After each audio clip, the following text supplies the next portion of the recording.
Titan had been on the porch for 2 hours when Holt finally came around the corner to find him. Not sitting the way a dog sits when he wants something, restless, shifting, tracking the street, but sitting the way Titan sat when he had made a decision and the decision was final. Back straight, front paws square, eyes on the front door of the small green house at the end of Garfield Street, with the absolute, unhurried attention of a dog who is determined that this is the place and is prepared to wait out whatever time the place requires. The leash had snapped somewhere along the trail in the park. Holt had been looking for 40 minutes. He had called Titan's name until his voice went flat against the October trees. He had driven the perimeter of Larkspur Park twice. He had been about to call the non-emergency line when his neighbor Gary had texted, "Think your dog is on somebody's porch on Garfield." Holt had driven to Garfield, and there was Titan, sitting on the porch of a house he had never been to, in front of a door that had not opened since he arrived, facing it with the kind of stillness that Holt recognized from 12 years of working with a dog and that he had learned to read as something other than waiting. It was not waiting. It was watching. The difference was everything.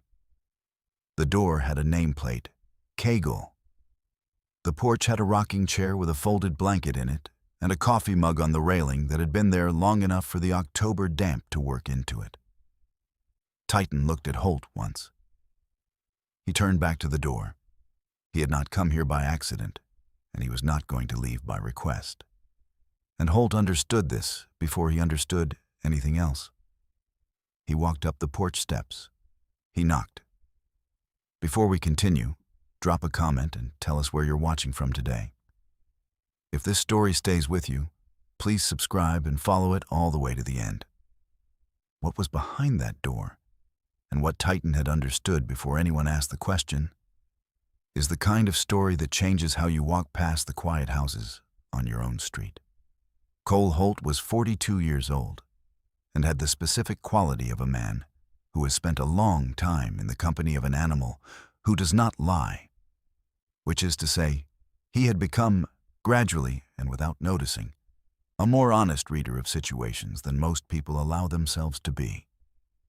He was 6 feet and 187 pounds, with close-cropped dark hair and the beginning of gray at the temples that he had stopped fighting 2 years ago after Titan had gone gray at the muzzle.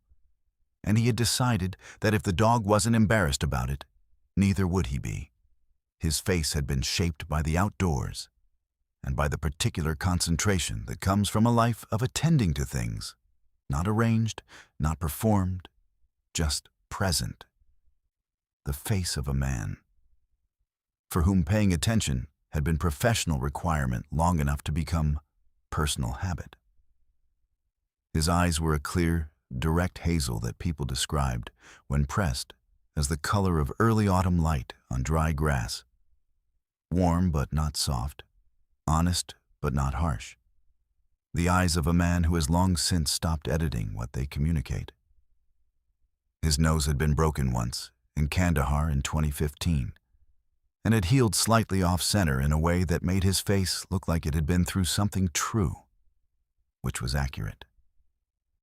He was not a complicated man in the ways that complicate men. He kept his word. He showed up. He had learned, in 12 years of service and 4 years since, that those two things were the whole of the requirement. He had served 12 years in the United States Marine Corps as a gunnery sergeant with the 1st Battalion, 5th Marines. 3 deployments.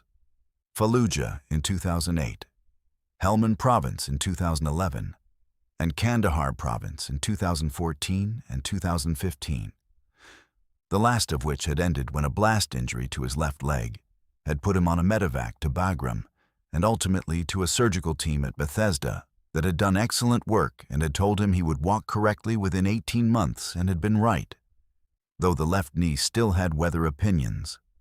He had separated in 2016 with a Silver Star for actions during a compound clearance in Helmand in 2011 that his unit discussed only with each other, and a medical discharge in the particular silence of a man who has been in the loudest places and has returned to find that quiet is both what he needed and what he did not quite know how to inhabit.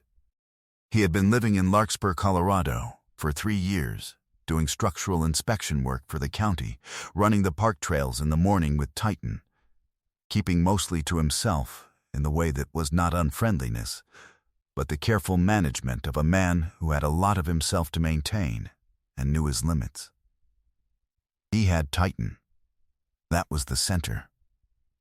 Everything else organized around it. Titan was 9 years old and had the gravity of a dog who has arrived at the far end of a working life and carries it like a credential. His coat was a rich, layered black and mahogany tan, the black deep and true along the full saddle and skull, the tan warm and dense at the chest and legs and face, the color of late afternoon light in October, which was, as it happened, exactly what he was sitting in on that Garfield Street porch. He weighed 81 pounds, 4 pounds less than his prime working weight, and wore the difference not as diminishment, but as refinement, the way a man wears the loss of unnecessary weight in late middle age. His left ear was fully intact and mobile. His right ear had a shallow horizontal notch along its midpoint, a fragment from a building collapse in Helmand in 2011, Cole's deployment, Cole's compound, the same night that had produced the silver star in the silence, healed clean to a fine line that Cole had looked at so often it had become as familiar as his own reflection. His right rear leg had the gentle, permanent hitch of a healed wound from Kandahar in 2014. Not Cole's element. Same province, same year, the last of the coincidences that Cole had stopped trying to explain and had accepted as belonging to the same category as the rest of what existed between them, which was the category of things that are simply true. Titan moved through the world with the considered, deliberate authority of an animal who has made his decisions and does not revisit them. He did not react to sound, or strangers, or weather. He reacted to what mattered, and on this October morning what mattered was the green house on Garfield Street, and the door that had not opened, and the man behind it, and Titan had been here for 2 hours when Cole came around the corner, and he had no intention of leaving. Larkspur, Colorado sat in the high terrain between Denver and Colorado Springs, at an altitude where October arrived with intent, the aspens already turned and beginning to let go, the mornings carrying a cold that was not yet winter, but was done pretending otherwise. The sky a deep and specific blue that existed only at this elevation and at this time of year, the kind of blue that makes a person feel the smallness of their own concerns and the largeness of the world they are standing in.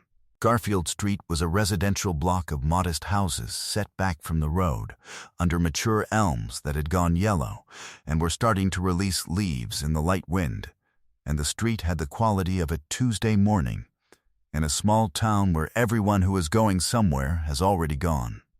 Quiet, still, slightly abandoned. The particular silence of a residential neighborhood between 9 and 3, when the houses hold only the people who have nowhere else to be.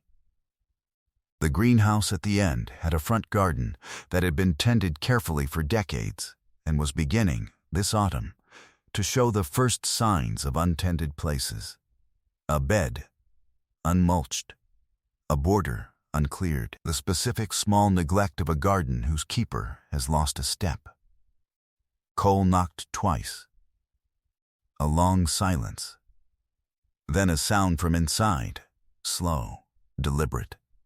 The sound of someone moving at the pace of a man in his 90s navigating furniture he knows well. Then the door opened, and Cole Holt looked at Arthur Cagle for the first time, and Arthur Cagle looked at the dog on his porch, and neither of them said anything for a moment. Arthur Cagle was 93 years old.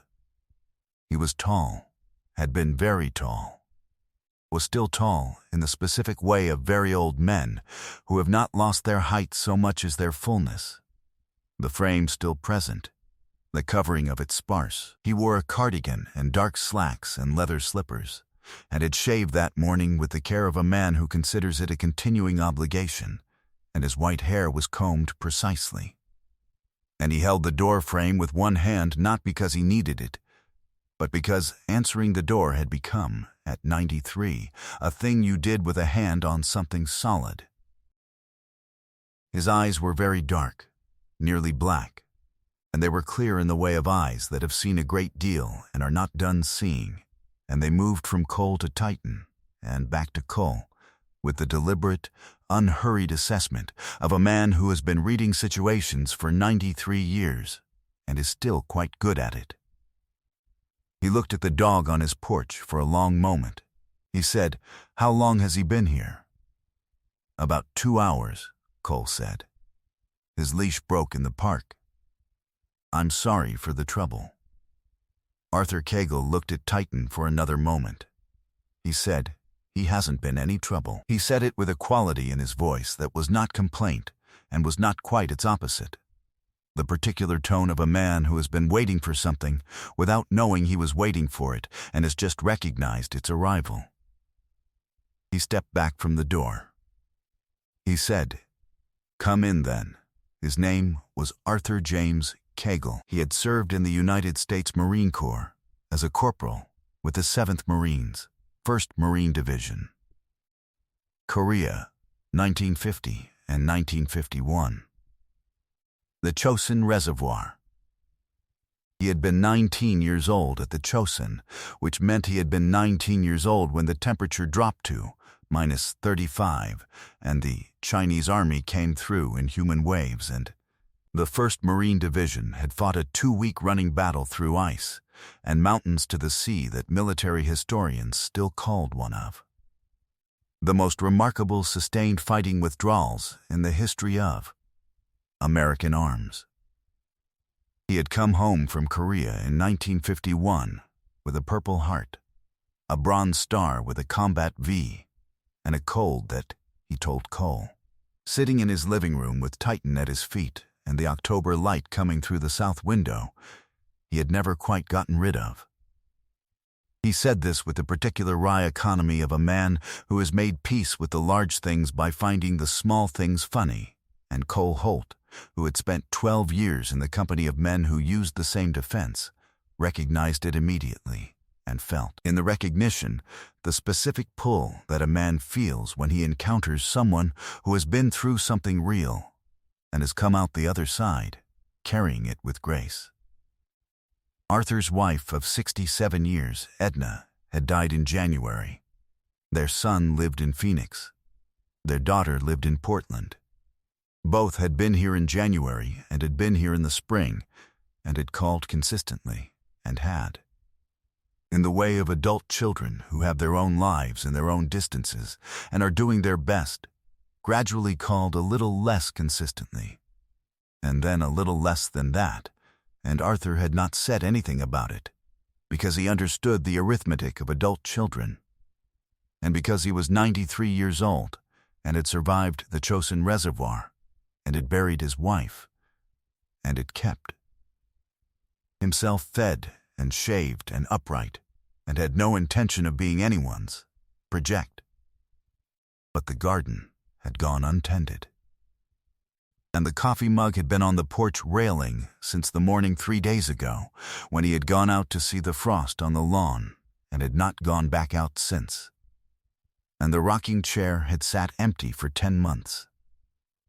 Cole Holt did not stay long that first morning.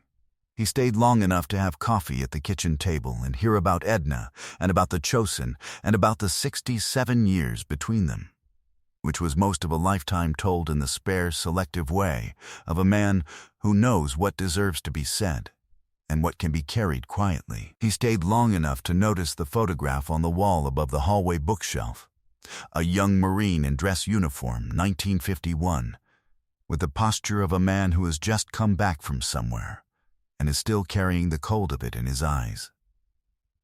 He stayed long enough to understand that Arthur Cagle was not in danger in any legal or financial sense. He was not being preyed upon. He was not being neglected in any way that could be documented or reported.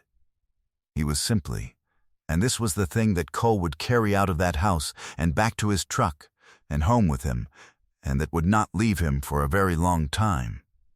He was simply running out of people who came. He drove home that afternoon and sat at his kitchen table and looked at Titan, who was lying in the shaft of afternoon light from the east window, with his eyes half closed and his breathing slow, and his right rear leg extended with its characteristic slight outward angle. And Cole thought about the Chosin Reservoir, and the -35 degrees, and the human waves, and the 2-week fighting, withdrawal through ice, and about the photograph on the hallway wall, and about the coffee mug on the porch railing, and about 67 years of marriage, and the particular specific weight of a house after that particular specific weight is gone. He did not make a decision in any formal sense. He simply understood, sitting at the table, that he was going to go back. He went back Thursday. He brought coffee from the bakery on Main Street and knocked, and Arthur answered the door in his cardigan and his leather slippers and looked at Titan and said, "There he is." Titan walked in and lay down across Arthur's feet. Not at them. Across them. His full weight distributed across the leather slippers in the specific, soft, deliberate way he had with people he had decided needed the weight of him, and Arthur looked down at the dog and said nothing for a moment. And then, he said, Edna would have liked him. What was she like? Cole said. Arthur Cagle was quiet for a long moment, the way men are quiet when a question opens something they have been keeping closed, not from secrecy, but from the pure weight of it. Then he said, "She was the reason the rest of it was worth doing." Cole came back the following Tuesday. And the Tuesday after. He brought coffee and sometimes food from the bakery, and once, in November, a cord of firewood that he stacked himself against the south side of the house while Titan supervised from the porch with the alert, proprietary attention of a dog who has decided that this property is partly his and is ensuring the work meets his standards.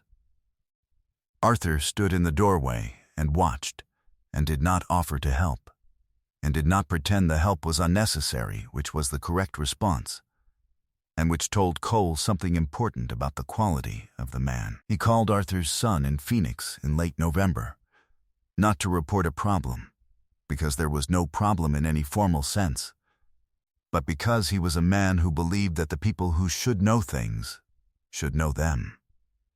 He told Arthur's son, whose name was Daniel, that he had been visiting on Tuesdays and Thursdays, and that his father was well and sharp, and that the house was in good shape, and that the garden would need attention in the spring, and that he thought Daniel should come. Daniel was quiet on the phone for a moment. Then he said, "Has he talked to you about Korea?" "Yes," Cole said.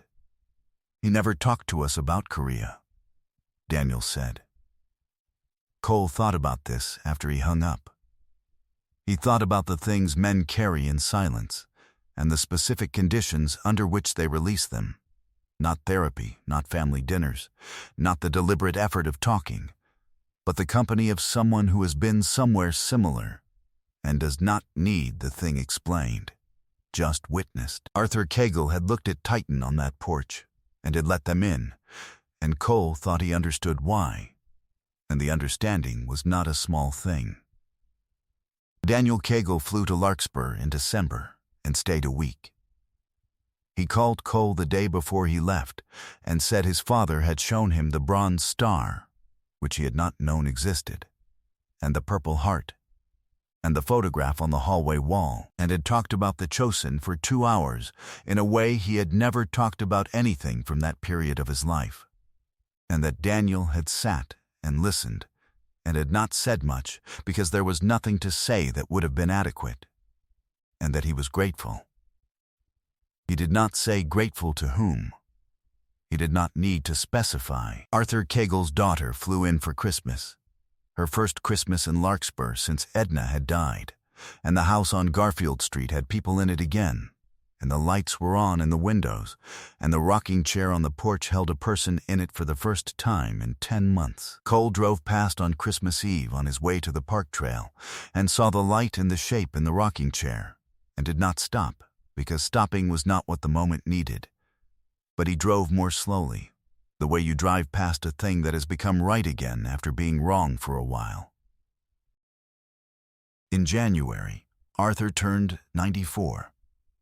Cole brought a cake from the bakery, and Titan sat at Arthur's feet while Arthur ate a piece of it and declared it adequate, which was the highest compliment he offered for most things, and which Cole had come to recognize as genuine enthusiasm. Arthur had a photograph on the kitchen table that had not been there before, himself and Cole and Titan on the front porch, taken by Daniel in December. Arthur in his cardigan, and Cole leaning against the porch post, and Titan sitting between them, with his ears at full forward attention and his eyes on the camera with the expression that dogs have when they are being photographed, and are not entirely certain what is expected of them, but are prepared to take it seriously. Arthur looked at the photograph and said, he knew what he was doing. Titan? Yes, Arthur said. He looked at the dog, who was lying at his feet with his chin on his paws and his eyes on the middle distance and his right rear leg extended in its characteristic angle, entirely settled. He came here because he knew I needed someone to come. Dogs know things like that. He looked at Cole. You should listen to him more often.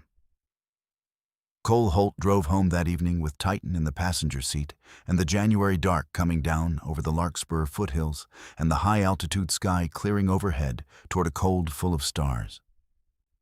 And he thought about what Arthur had said about listening to the dog. And he thought about the 2 hours on the porch before anyone came to find him. And he thought about what it takes to sit and wait for something without knowing whether it's going to arrive. And he thought that this was the kind of patience he had been trying to find words for since he came back from Kandahar, and that he had just heard it described correctly for the first time, by a man who had been practicing it for 94 years. His knee ached in the January cold. He did not mind. Sometimes miracles don't come as interventions, or reversals, or the arrival of someone to stop something terrible. Sometimes they come as a leash that snaps at just the right moment, on just the right morning, and a dog who knows where to go and is willing to wait until someone follows. God does not always send us to the people who are in danger. Sometimes he sends us to the people who are simply running out of time, not in the urgent way, but in the slow, quiet way that goes unnoticed until someone sits on a porch for 2 hours and refuses to leave.